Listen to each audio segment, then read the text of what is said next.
Hello and welcome back to the first Alnwick Castle Podcast of 2025. I'm Deborah Beecroft. And I'm Daniel Watkins. And we are starting the new year with an episode all about one of the highlights of Alnwick Castle's art collection. If you've walked through the Ante Library in the staterooms of Alnwick Castle, you'll have probably admired the Visitation, 3 huge fragments of a fresco or wall painting by the artist Sebastiano del Piombo. It's definitely one of the most striking and eye-catching artworks we have on display at the castle. If you would like a visual reminder of how the fragments look, head to one of our social media channels where you'll find images alongside the link to this episode. To find out more about the significance of the Visitation, the artist who created it, and how it came to be here at Alnwick Castle, we spoke to an expert, Dr. Piers Baker-Bates of the Open University. Here is our conversation. We hope you enjoy it.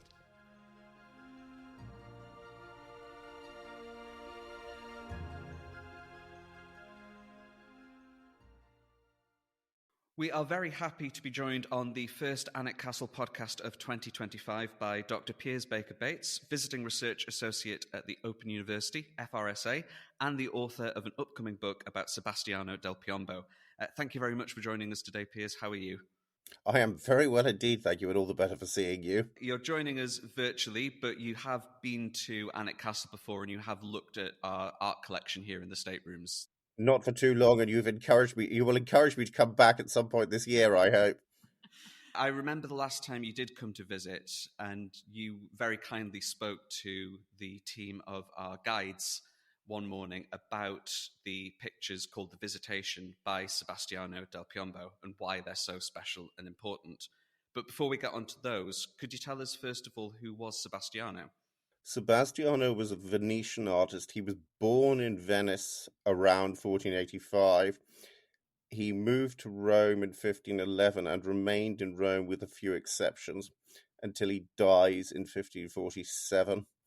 He's probably the last great understudied and unknown artist of the Renaissance for a whole number of reasons, which may come into later into this podcast. I mean, and there are things which people are just not aware of these days. When he was at Venice, he was more successful. Sebastiano, of course, at Alnwick is next to a great Titian. But what people always choose to forget these days is when he was at Venice, Sebastiano was much more well-known and much better commissions than Titian.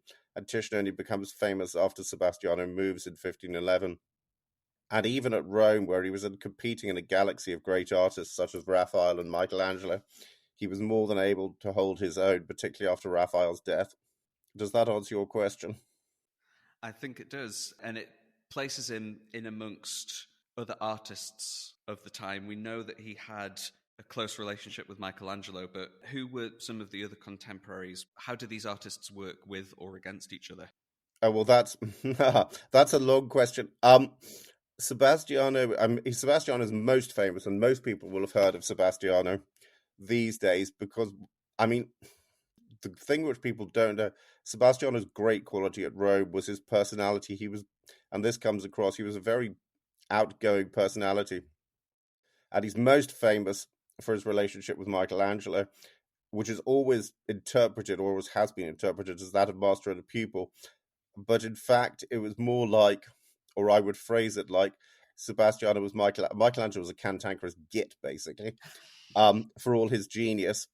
And Sebastiano was his window onto the world.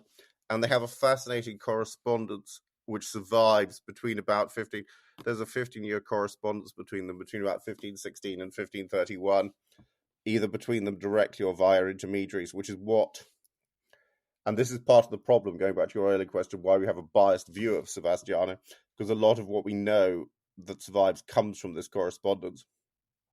And they had a famous falling out in the early 1530s around the time of the Visitation, which I'll come back to over exactly. They fell out famously over the Last Judgment, which is the famous Michelangelo painting in the Sistine Chapel, but I'll come back to that later. Conversely, the other reason he and Michelangelo got on is they both hated Raphael. Okay. And Raphael, if I could kind of put this on the demotic, Raphael was the kid everyone likes to hate at school. He was tremendously successful, very good at everything, won all the prizes.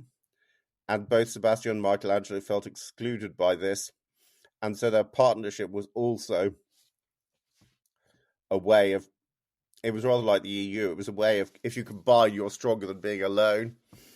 And there was a partnership. And so their partnership was a friendship, but it was also a way of dealing with the hegemony of Raphael, who had this huge workshop and basically monopolized all the major commissions.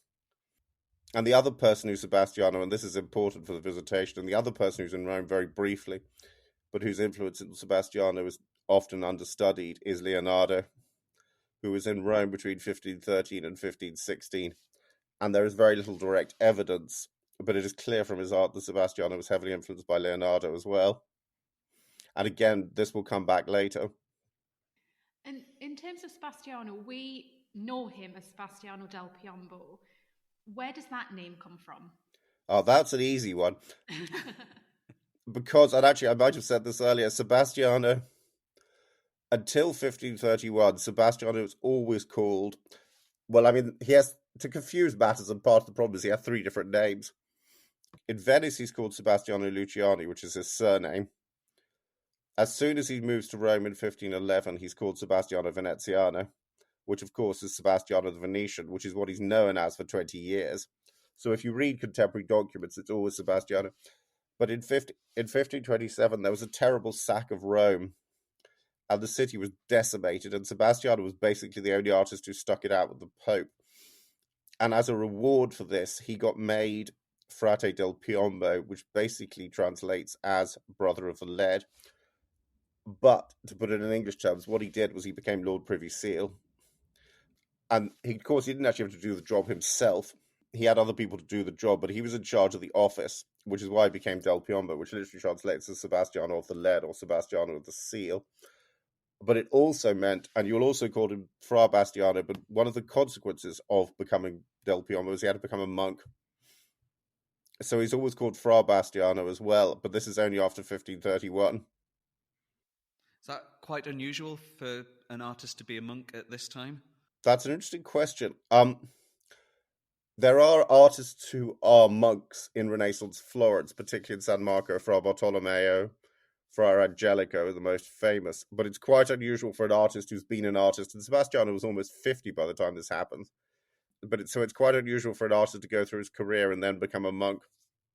You mentioned he's one of the least known or one of the undiscovered greats of the Renaissance, but he's still significant. He's still important despite this. What is it that makes him so special? There are 2 answers to your question, and there are 2 separate questions. Why is he ignored, and why is he so special? Well, I mean, this is a question you could answer. He's so special because he knew everybody. Well, I mean, fundamentally, the most important thing is he's a great artist. I mean, he is a great and an innovative artist, but he has a number of problems in relation to his contemporaries. His work, he was very slow, and again, this comes back to what we'll talk about later. He was a very slow artist, and he always was.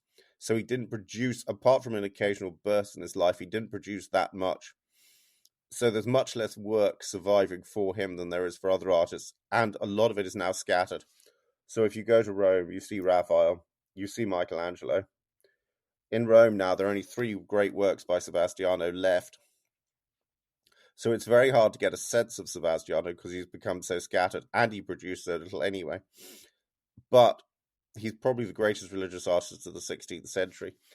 And as again will come for importance in this discussion, he was one of the most technically innovative artists. So he's constantly pushing at the envelope of what artists can do technically, which is part of the problem as well, because it didn't always work. So there have been problems of damage and of survival with what he was trying to do. But he's basically just had a bad press. And I mean, and the Alnwick fragments are unusual, because until the early 20th century, a lot of his work was misattributed. So the last 100 years have basically been reconstructing Sebastiano. And there have been a lot of fairly bad paintings that have been given to. So people have got a very odd sense of what he actually painted, because even now we're still unsure, particularly in terms of dates and chronology.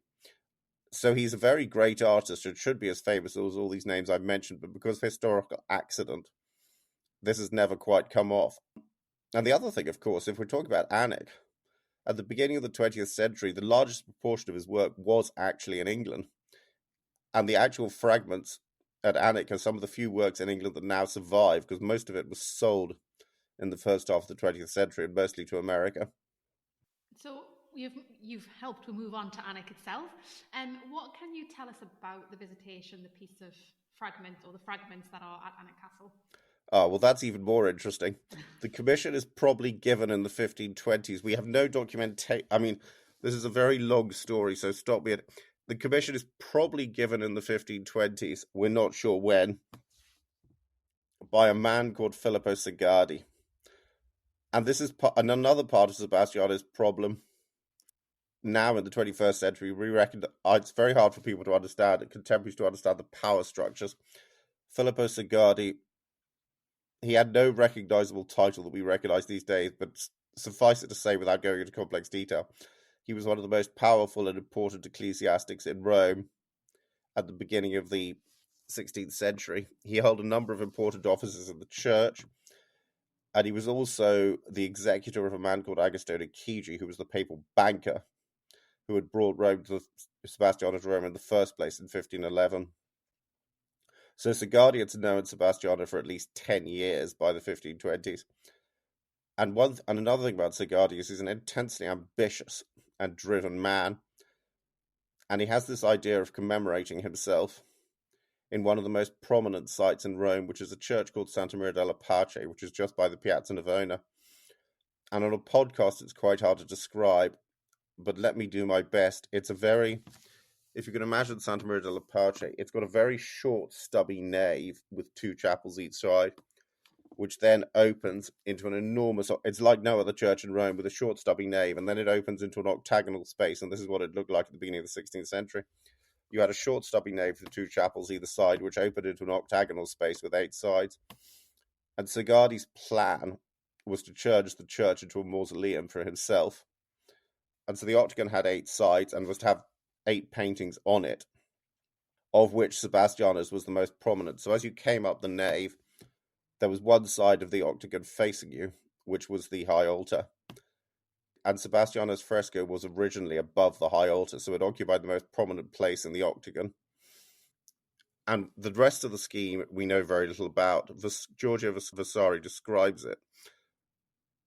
And what he says is, we know where Sebastiano's fresco was because Vasari describes it. On the right-hand side, so facing, as you come into the church up the nave, on the right-hand side, there was a fresco commissioned at the same time from an artist called Baldassare Peruzzi, which shows the presentation in the temple. And all these frescoes were to show episodes in the life of the Virgin. So you have the Visitation, which I'll come back to in a minute. Then you have the presentation on its right, which is the story of the baptism of Jesus, according to Jewish rite. And on the left, you had a fresco by a Florentine artist called Francesco Salviati, about which we know nothing, whether it was even begun, which showed the Assumption of Mary, which is how she was taken into heaven after her death. So you imagine by about 1550, if the scheme, and we don't know whether this actually happened, but if it all went as Vasari describes it, you had Sebastiano's Visitation, which was unfinished, flanked by Peruzzi's presentation and Salviati's Assumption. Segardi dies, and this is what people always miss out. Segardi dies, so Segardi's already an old man by the 1520s. He's been in Rome a long time. He dies in 1536, and it's quite probable, Peruzzi's painting is the only one that now survives and is still in position. It's quite likely that Sebastiano, I talked about the sack of Rome earlier, it's becoming increasingly clear that Sebastiano suffered from what we would now call post-traumatic stress disorder, because he suffered terribly. He was always a slow worker, which I've said already. It got worse after the sack. So it is quite likely the Visitation was unfinished, and always was unfinished, because Segardi died and Sebastiano basically gave up. And there are, if you'll just let me quote, there's a wonderful passage in Vasari. Vasari, who wrote The Lives of the Artists. Sorry, I should have said that. George, so I've said already that there's one source. There are 2 great sources for Sebastiano, both of which give us a distorted picture. One is the correspondence with Michelangelo, and the other is Giorgio Vasari's Lives of the Artists. And it's become increasingly clear over the last 25 years of this, particularly this century, that a lot of what Vasari says about Sebastiano, there are nuggets of information, but a lot of what he says is plain wrong, and everybody's taken it as gospel truth. But what he says about the Visitation is rather fun and worth quoting. The friars who guard the church were in despair about it, were obliged to take away the staging, which obstructed their church. So Sebastiano put up scaffolding to cover the work with a cloth. So one assumes this takes place in the mid-1530s, and to have patience for as long as the life of Sebastiano lasted. After his death, the friars uncovered the work, and it was found that what had been done was most beautiful painting, for the reason that in part when he represented the Visitation. So we do at least, and this is probably true, so the poor friars were probably stuck with scaffolding above the high altar for at least 10 years, and it was only when Sebastiano died they took it down. And the Visitation itself, and I'm going to quote again, is the episode which we all know, or at least most of us don't these days, which many of us know, when before the birth of Jesus, the Virgin Mary goes to visit Elizabeth, the wife of Zachariah, who is the mother of John the Baptist. And this is an episode that only occurs in the Gospel according to Luke. So Luke is our only source for this episode. And as soon as Mary enters the house, the baby in Elizabeth's womb, which is John the Baptist, jumps for joy. And what Elizabeth says afterwards are the famous words, "Blessed art thou amongst women, and blessed is the fruit of thy womb," which of course are the words that Catholics still say in the Hail Mary. And this is the episode that Sebastiano was chosen to depict above the high altar.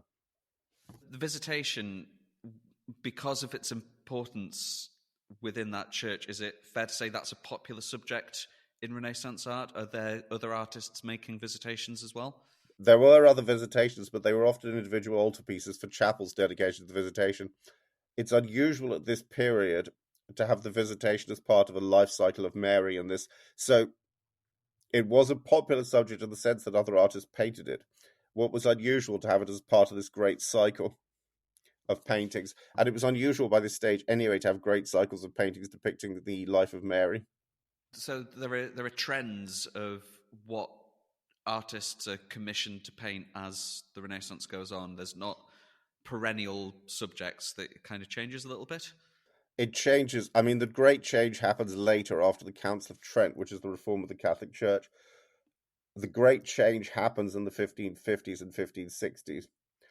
And I mean, going back to your earlier question, the interesting thing about Sebastiano, which I didn't say, which I should have said, which perhaps is good here, which again, we've only come to realize, the great change in art that you talk about happens in the 1550s and 1560s. And what is important about Sebastiano, which we're only becoming clear about now, is he's one of the few artists who anticipates, and I did talk about him being a great religious artist, but why he's important is he's one of the few artists who anticipates the change in artistic, and we'll come back to the style of the Visitation, but the severity and the lack of colour and the hierarchy.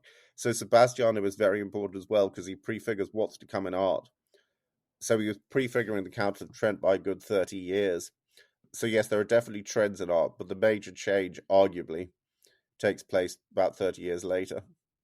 Now, you mentioned that the Visitation was finished, it was shown to be unfinished when they uncovered it. How did it end up here?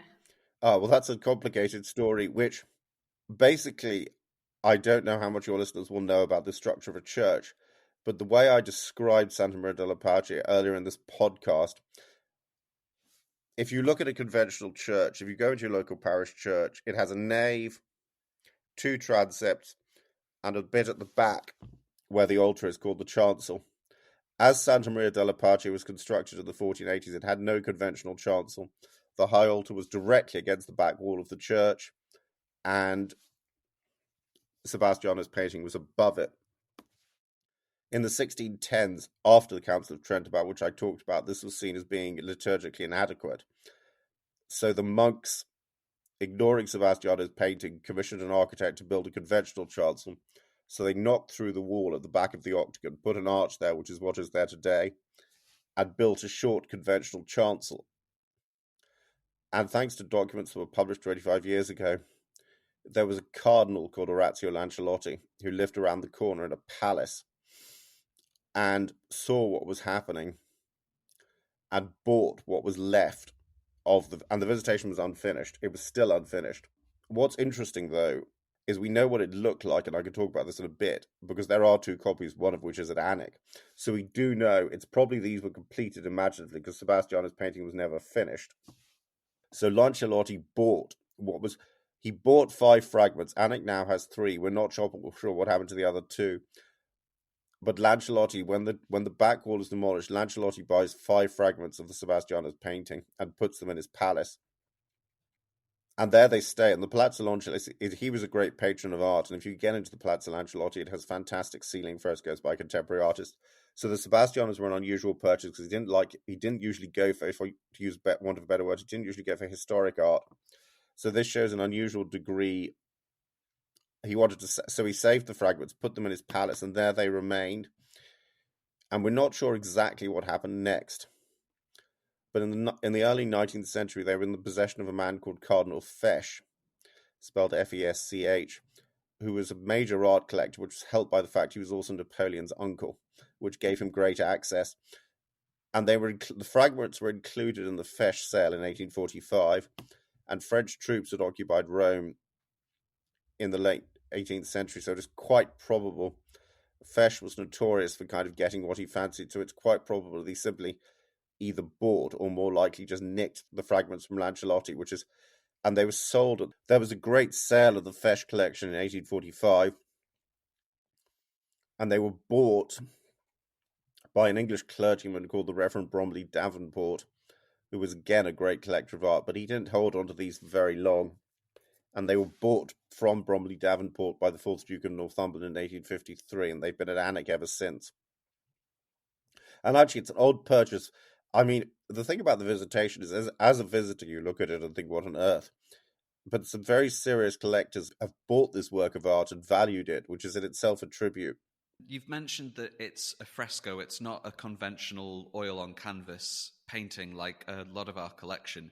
How did Sebastiano create it, and how does it come off a church wall and manage to survive? Because a fresco is a wall painting.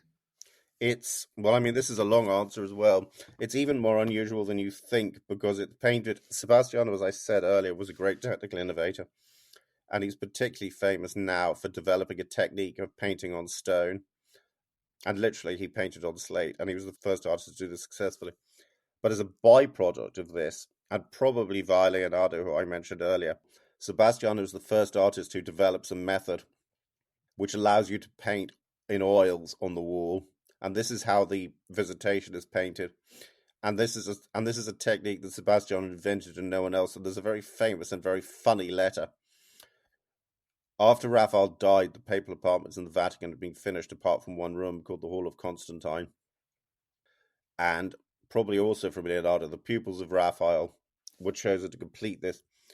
And they tried at first to paint it in oils on fresco. And Sebastiano writes a letter to Michelangelo immediately afterwards, basically says, ha, ha, ha. It ran down the wall and they couldn't do it.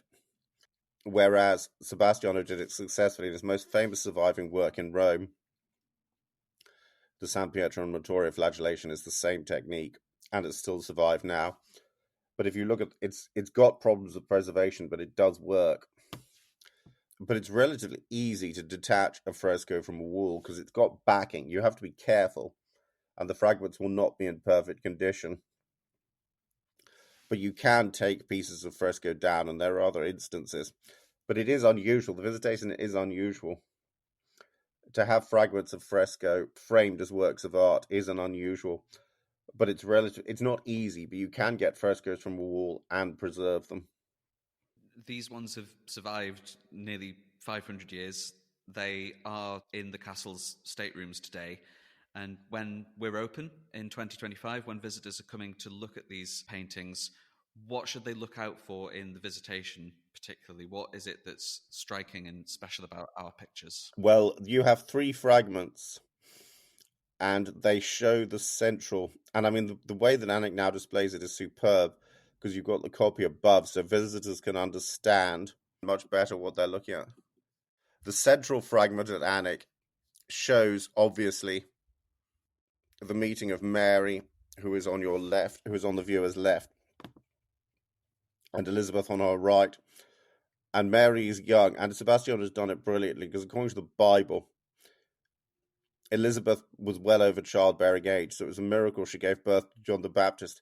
So it is amazing that you can see that Elizabeth is a much older woman than Mary, so Sebastiano has visualized the Bible passage very well. So that is the first of the Alnwick fragments, which the central Alnwick fragment, as it is displayed by yourselves, shows Elizabeth and Mary, and behind them 2 figures.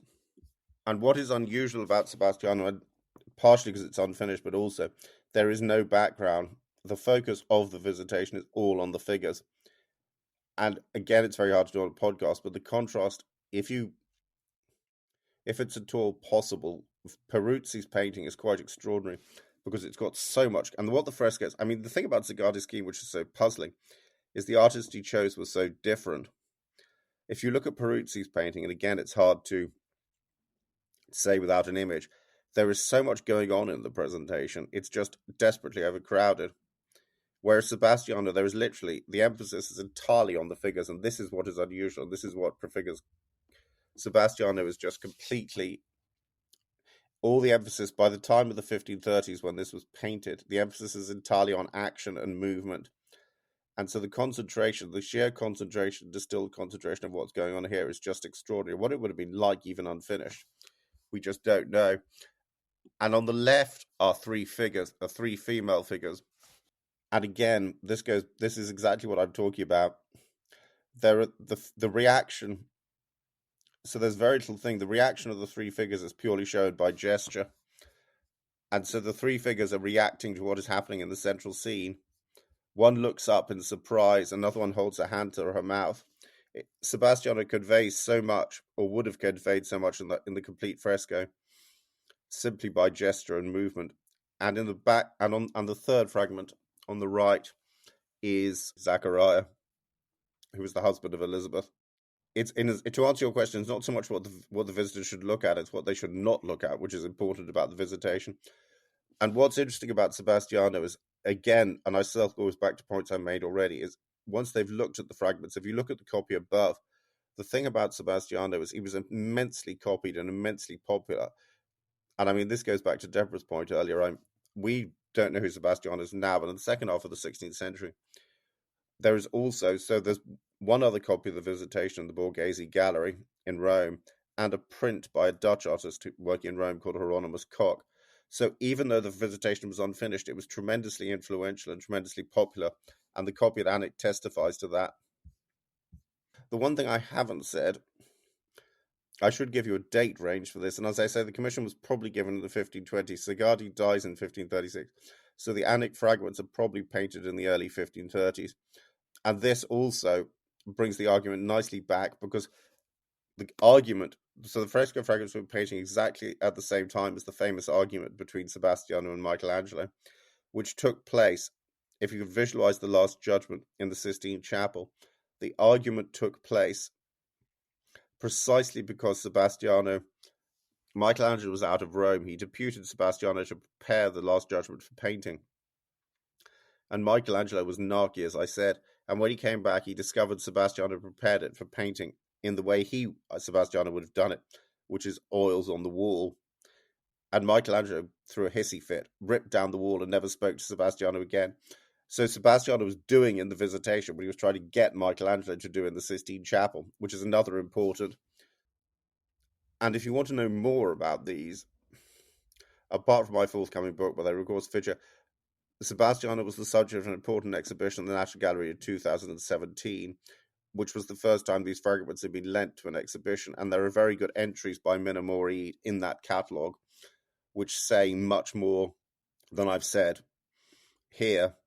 But I should also mention the difference between Sebastiano and Michelangelo, and I won't get into that here. And there are very few drawings. There are paintings. There are very few paintings. There are very few drawings by Sebastiano, but there are 3 that survive for the Visitation as well. One of which is slightly earlier, which again implies the commission was given in the 1520s.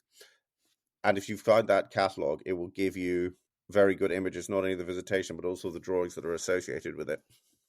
And I've written about Sebastiano, I've written about the Visitation in an earlier book by myself, which came out in 2016. So I have written about Sagatti at greater length, and also about the Visitation, and also about the background of the Visitation.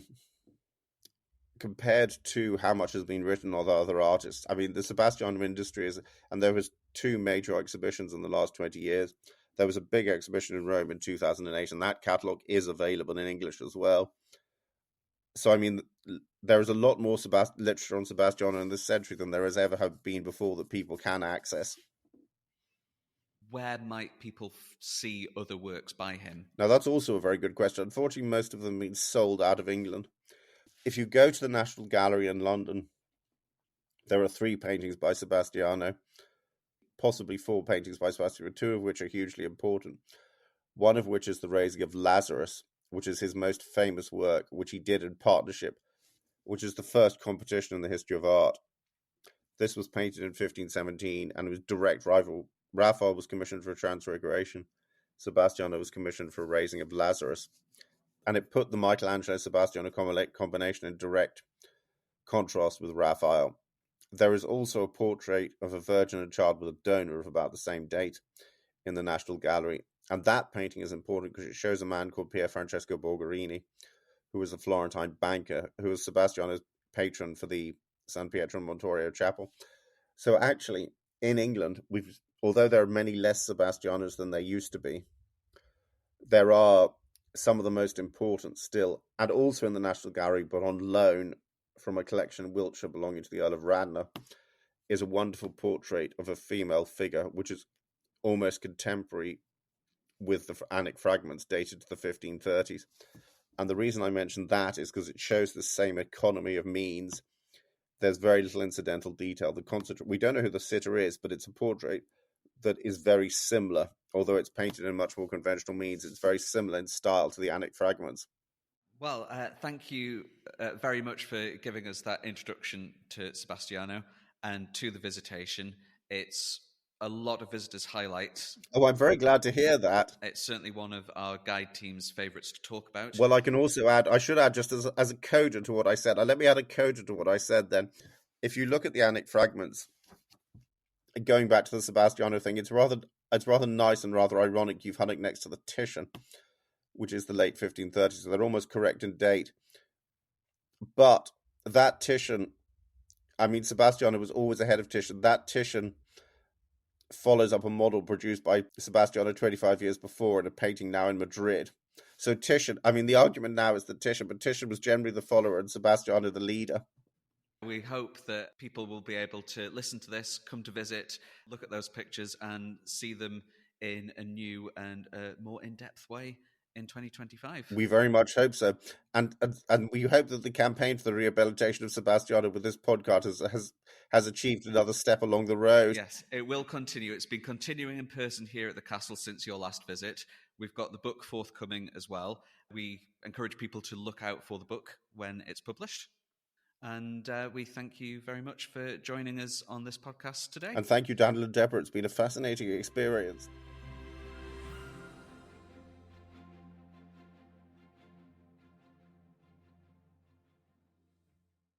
If you'd like to see the Visitation in person, we hope you'll be able to visit Alnwick Castle during our 2025 season, where you'll find the fragments on display in the Ante Library.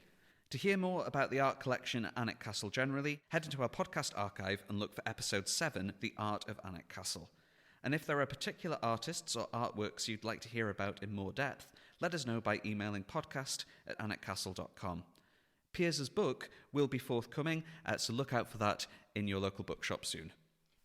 In 2025, new episodes of the Alnwick Castle Podcast will be arriving every 4 weeks. We'll be back soon with a new podcast, but until then, I've been Daniel. And I've been Deborah.